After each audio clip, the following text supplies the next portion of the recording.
기도하겠습니다. 하나님 감사합니다. 말씀을 나누게 하시니 감사합니다. 하나님의 말씀 속에서 영적인 힘을 얻을 수 있는 하나님의 자녀의 신분을 오늘도 누리게 하옵소서. 주의 말씀이 힘이 있어 흥왕하여 세력을 얻는 가운데 우리는 이곳에서 말씀 누리지만 현장이 변화되고 미래가 살아나는 그 응답도 성령의 역사로 동일하게 누리게 하여 주옵소서. 말씀 속에서 오늘도 그리스도가 붙잡아지고 그리스도가 높아지는 축복이 임하게 하옵소서. 예수 그리스도 이름으로 기도합니다. 아멘. 사도행전 13장 세계복음을 위한 선교의 시작이죠. 전도와 선교는 하나님께서 행하시는 하나님의 최고 사역입니다. 이건 하나님이 직접 행하시는 최고 사역이에요. 하나님의 소원은 뭡니까? 전 세계가 복음을 듣게 되는 거죠. 베드로전서 1장 9절에 믿음의 결국 곧 영혼의 구원을 받음이라 그랬거든요. 믿음의 결국, 믿음의 목표는 영혼 구원이에요.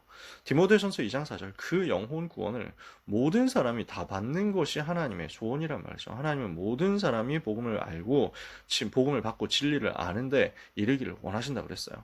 마태복음 24장 14절에 그래서 이 천국 복음이 모든 민족에게 증거되기 위하여 온 세상에 전파되리니 그제야 끝이 오리라. 전 세계의 복음이 증거되는 것이 하나님의 계획이고 하나님의 사인이고 하나님의 목표란 말이죠. 마태복음 28장 19절에 그래서 주님이 명령하신 것, 주님이 소원하시고 부탁하시는 것이 뭐 어디에 있습니까? 너희는 가서 모든 민족을 제자로 삼아라.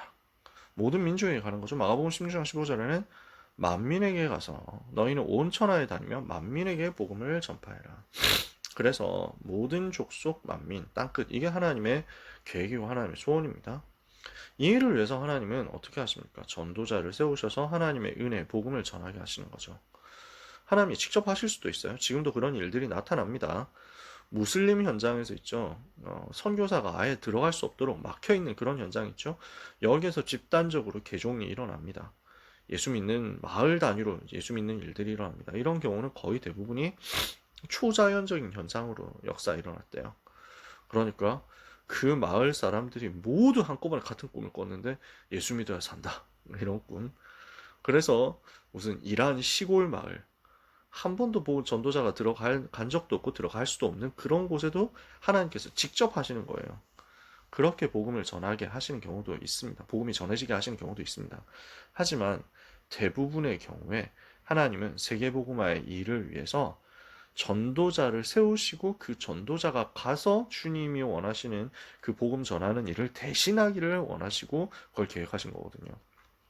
그러니까 바울이 이걸 뭐라고 표현했냐면 고린도전서 1장 21절에 하나님은 전도에 미련한 것으로 사람들을 구원하기를 기뻐하셨다 그랬어요.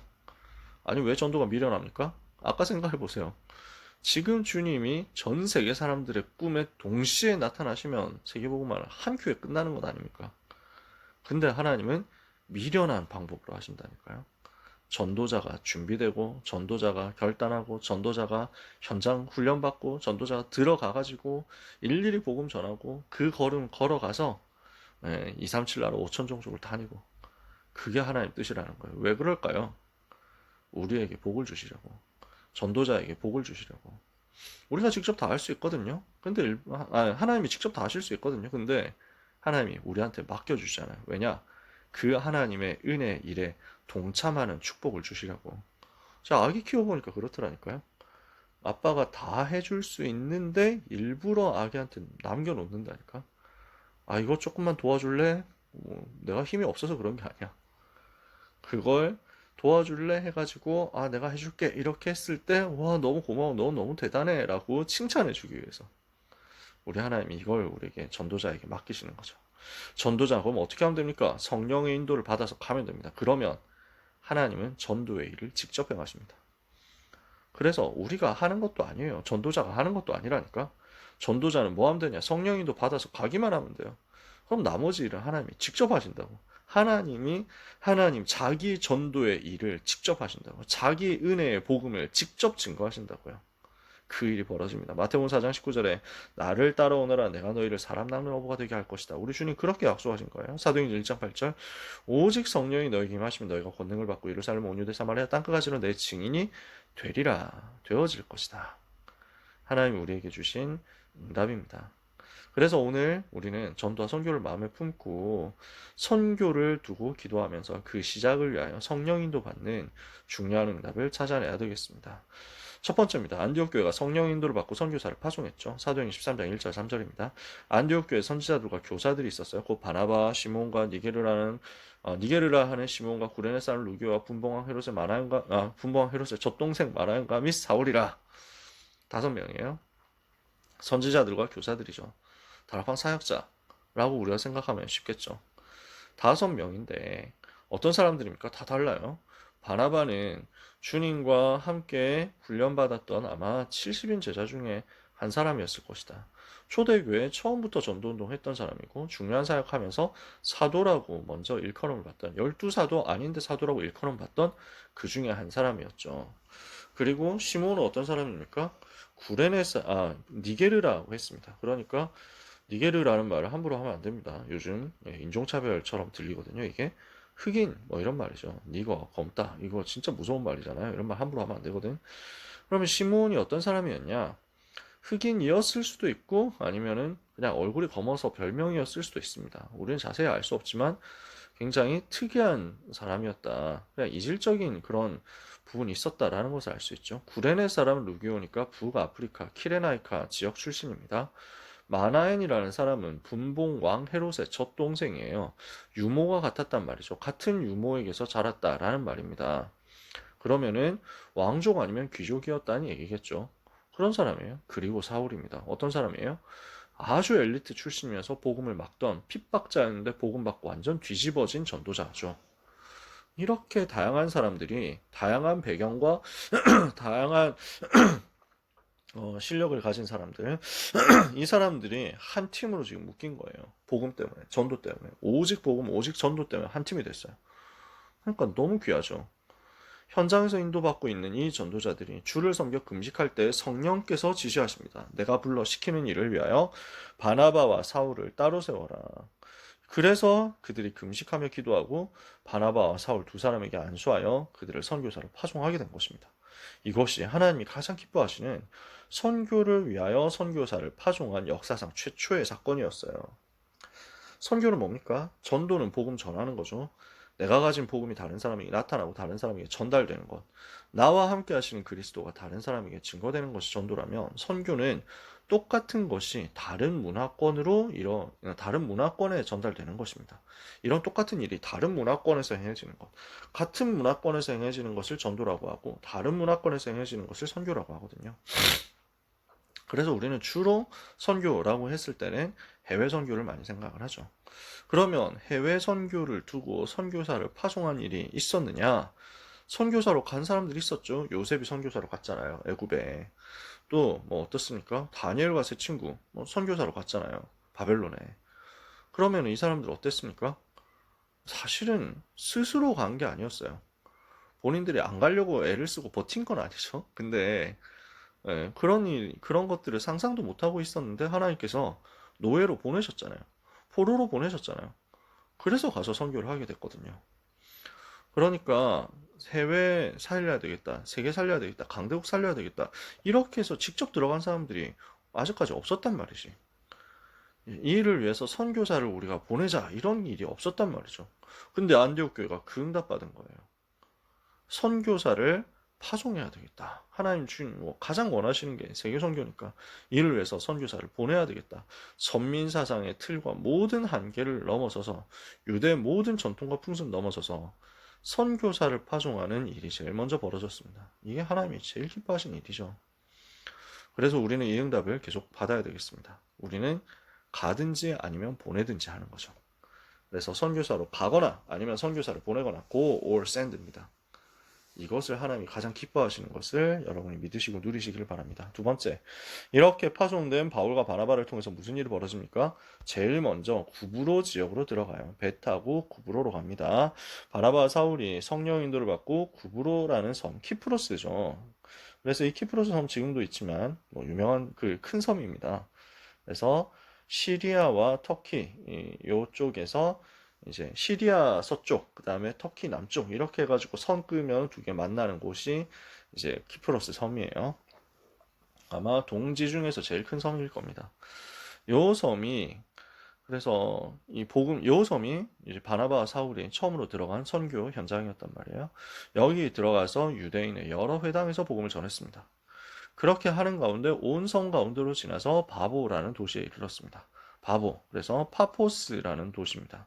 헬라어로 파포스고 지금도 파포스라는 도시 실제로 있습니다. 지금도 안 없어졌어요. 두 사람이 이 바보 파포스에서 이곳은 구브로 지역을 다스리는 총독의 관저가 있는 곳이었거든요. 여기에서 회당에서 복음 전하니까 응답의 문이 열려가지고 총독 서기오 바울에게까지 복음이 전해질 수 있도록 시간표가 열렸습니다.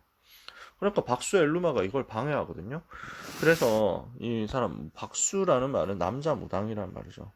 이 사람이 바예수라고 하는 유대인 거짓 선지자 박수를 만났는데 이 사람이 총독 옆에서 많은 능력을 가지고 마술을 행하면서 이제 그 복음 대적하는 그런 일들을 계속 해왔단 말이죠. 귀신 들려가지고 귀신한테 잡혀가지고 이런 일들을 하는 거니까 악한 짓을 하고 있는 사람인데 대적해서 지금 바나바와 사울이 복음 전하니까 그들을 대적해서 총독으로 믿지 못하도록 자꾸 힘을 쓰고 있었습니다.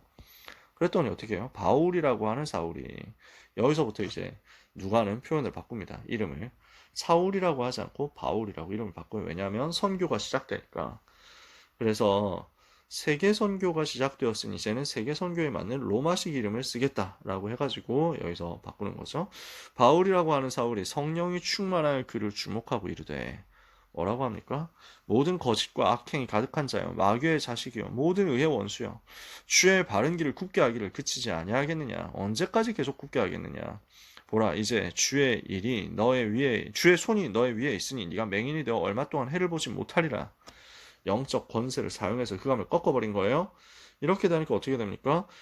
즉시 안개와 어둠이 그를 덮어 인도할 사람을 두루 구하는지라. 총독이 이것을 보고 어떻게 됩니까? 믿으며 주의 가르치심을 놀랍게 여기게 되었습니다.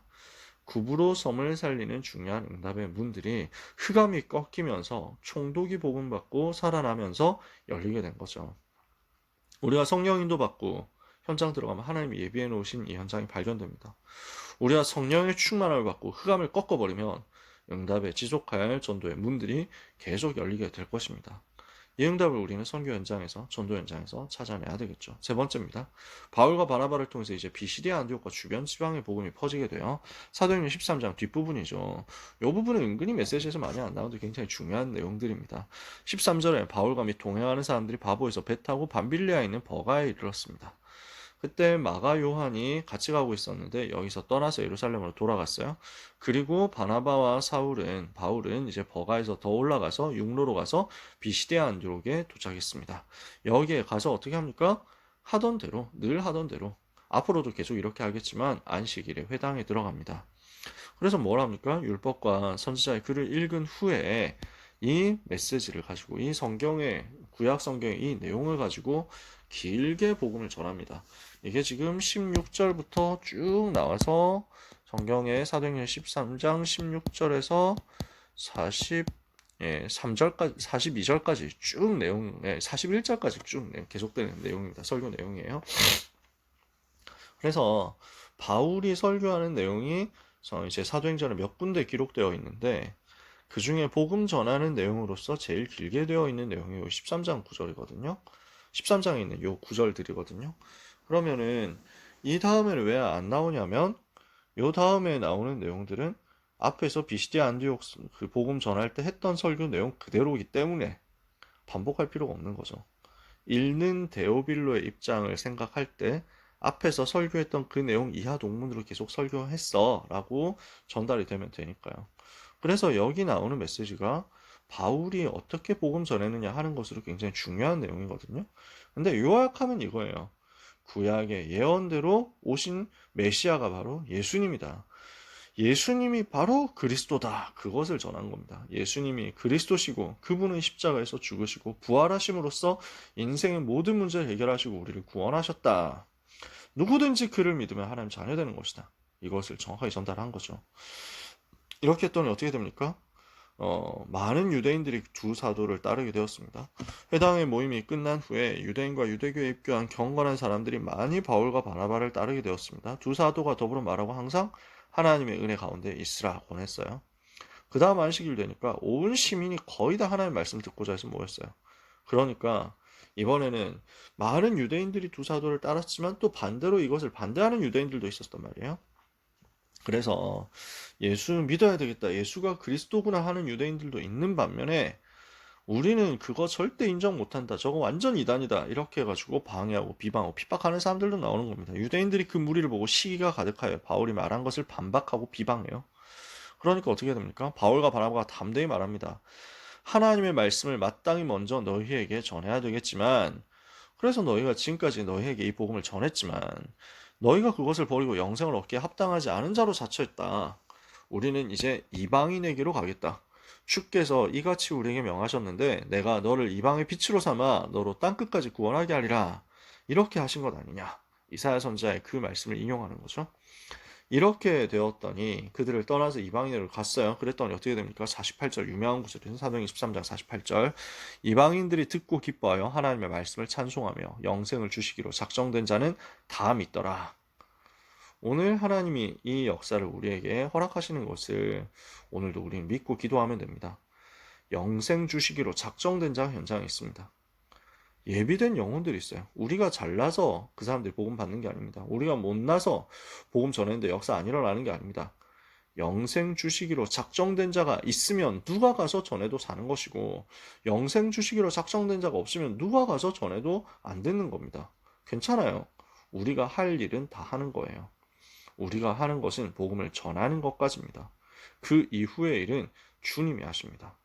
근데 우리가 갔을 때 이 일들을 하나님이 예비하신 거죠. 이렇게 했더니 어떻게 합니까? 유대인들이 경건한 귀부인들과 그 신의 유력자들을 선동해가지고 바울과 바나바를 박해해서 그 지역에서 쫓아냈습니다. 두 사람은 그들을 향해서 발에 티끌을 떨어버리고 이고니온으로 갔습니다. 다음 지역으로 이동을 하게 되는 거죠. 하지만 그럼에도 불구하고 하나님의 말씀은 그 지역에 두루 퍼지고 남아있는 제자들은 기쁨과 성령이 충만하게 되었습니다. 여기까지가 13장 나오는 비시디아 안디옥 지역 사역입니다. 그래서 오늘 13장 통해서 우리 뭐 볼 수 있습니까? 선교가 시작되는 장면입니다. 어떻게 해야 됩니까? 팀 구성하고 파송하는 그 일을 두고 성령 인도 받아야 된다는 것. 현장 들어갈 때, 지역으로 파고들 때 성령 인도 받아야 된다는 것. 들어가서 흑암을 꺾어야 된다. 성령 충만 받으면 그 영적 권세 가지고 우리는 흑암 꺾고 현장에 하나님 나라 임하는 것을 누릴 수 있습니다. 오늘 우리 가는 곳에 구원받은 하나님의 자녀에게 이미 주어진 예수 이름의 권세 가지고 기도하다가 흑암의 권세가 무너지는 것이 체험되게 되기를 바랍니다. 이렇게 되었을 때 우리는 정확한 복음 전하면 응답의 문들은 계속 열릴 것이고 영생 주시기로 작정된 자 발견되는 일들 벌어질 겁니다. 오늘 이 응답을 마음에 품고 이 일이 우리에게 일어나게 주옵소서 기도해야 되겠습니다. 그래서 우리 결론입니다. 성령 인도 받는다? 그러면 전도자의 걸음에는 아무도 막을 수 없는 역사 일어납니다. 정확한 복음이 증거되면 예비된 제자 일어나고 하나님 나라 임하는 거거든요.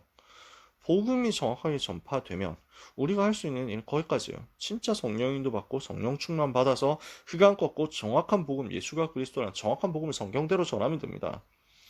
그 나머지 일은 하나님이 하세요. 예비된 제자가 일어나는 것, 하나님 나라 임하는 것, 하나님이 하십니다.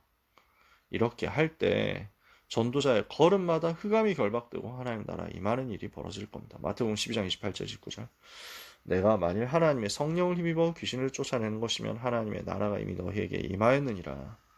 사람이 먼저 강한 자를 결박하지 않고 어떻게 그 집을 약탈하겠느냐. 결박한 후에 하는 것이다. 흑암 결박하고 현장에서 전도운동하고 하나님 나라 임하는 것을 누리도록 오늘 성령의 인도, 성령의 충만 위해서 기도하다가 그 응답 그대로 누리게 되시기를 예수님 이름으로 축복합니다. 기도하겠습니다. 하나님 은혜를 감사합니다. 이 귀한 은혜의 복음, 생명의 복음, 오직 예수가 그리스도라고 하는 이 정확한 복음을 부족한 우리의 인생을 통해서 증거되게 하시는 하나님께 감사드립니다. 하나님, 날마다 복음 더 깊이 누리게 하옵시고 성령 인도받게 하옵시고 성령 충만받게 하옵소서. 가는 곳마다 흑암 무너뜨리고 하나님의 나라 임하는 영적인 사실을 먼저 누리게 하여 주옵소서. 그 속에서 하나님께서 우리에게 붙여주신 영생 주시기로 작정된 자와의 만남이 날마다 임하는 역사가 있게 하여 주옵소서. 주님, 우리의 인생이 주님께 사용되기 원합니다. 우리의 인생이 전도운동 위하여 주님께 쓰임받기를 원합니다. 이 일에 능력 없는 것을 아시는 주님이 오직 성령으로 충만하게 역사해 주옵소서. 예수 그리스도의 이름으로 기도합니다. 아멘.